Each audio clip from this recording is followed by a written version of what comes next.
Stefan, personalized medicine is about the most important topic in medical research at the moment.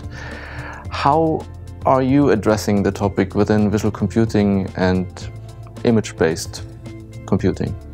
Our focus over the last years was on image data sets of the head and neck area. Especially these have been patients suffering from a tumor, and we have developed a so-called coupled shape model that helps to automatically detect anatomical structures in those image data sets.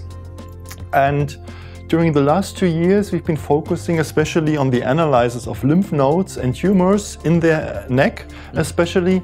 And for a specific patient, you can extract meaningful information from this image data. For instance, how a tumor looks like in those data sets. Is it round or is it not? How the intensity is distributed. Is it homogeneous, or are there any variabilities regarding the intensity distribution within the tumor area?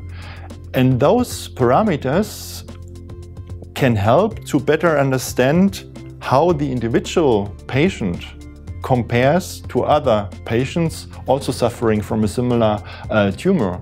And I think that this kind of data, of parameters extracted from image data, could be an additional input for you for visual analytics of medical data. What do you think?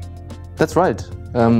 We've been working on technologies that take as much data about the patient as possible to combine all that for individualized and personalized diagnosis of illnesses. So in addition to this one patient and his or her progression of the illness, we can take all the other patients with the same illness and use that knowledge to enhance the diagnosis for this one patient. So that's a real help for the doctor. How the clinician could benefit from that? So one clinician, one doctor could actually see maybe 30 patients during his professional lifetime with one particular illness. Mm-hmm. With our tool, it will be possible to see, let's say, 5,000 patients. 5,000? Could you give me an example? So we've been working with doctors in a clinic in Hamburg who concentrate on prostate cancer, and they collected 10,000 patients that they actually did surgery on, and they also gathered the data after the surgery for years and years to see how did the patient progress.